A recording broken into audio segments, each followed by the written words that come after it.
சென்னை ராயப்பேட்டையில் எதிர்க்கட்சித் தலைவர் எடப்பாடி பழனிசாமி செய்தியாளர்களை சந்தித்தார். அந்த காட்சிகளை தற்போது பார்க்கலாம்.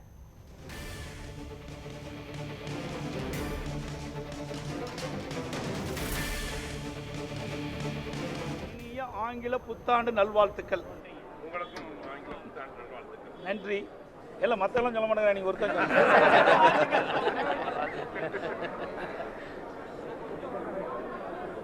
கிட்டத்தட்ட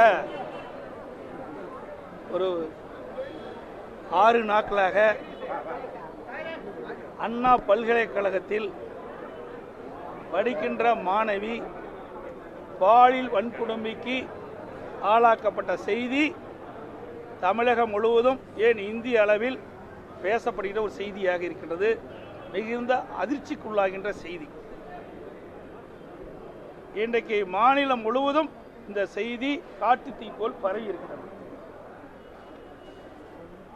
அது மட்டுமல்ல, உயர்நீதிமன்றமே இந்த வழக்கை விசாரித்து ஒரு தீர்ப்பை வழங்கியிருக்குது.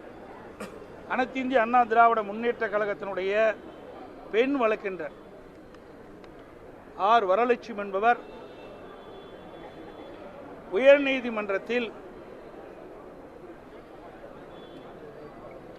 ஒரு கடிதத்தை வழங்குகின்றார். உயர்நீதிமன்ற நீதிபதி தானாக முன்வந்து இந்த வழக்கை நடத்த வேண்டும் என்று.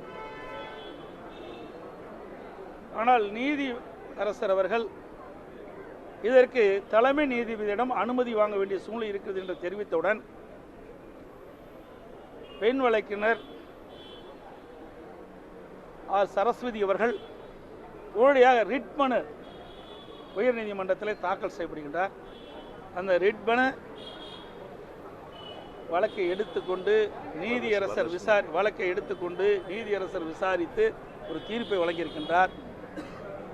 அந்த தீர்ப்பில் 3 உயர் பெண் போலீஸ் அதிகாரிகள் இந்த வழக்கை விசாரித்து உரிய நடவடிக்கை எடுக்க வேண்டும் என்று தீர்ப்பளித்திருக்கின்றார்.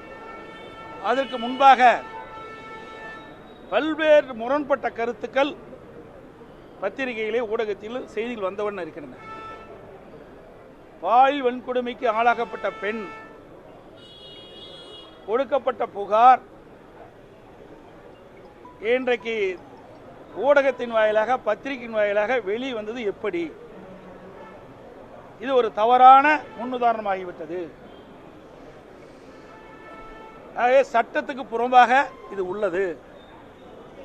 எந்த ஒரு எஃப்ஐஆரும் வெளியிடக்கூடாது என்பது சட்டத்தினுடைய அம்சம். இருந்தாலும் இந்த பெண் பாலியல் வன்கொடுமைக்கு ஆளாகப்பட்ட பெண் கொடுக்கப்பட்ட அந்த புகார் எஃப்ஐஆர் வெளியிலே கசிந்து விட்டது. வெளியிலே செய்தி பரவலாக வந்துவிட்டன.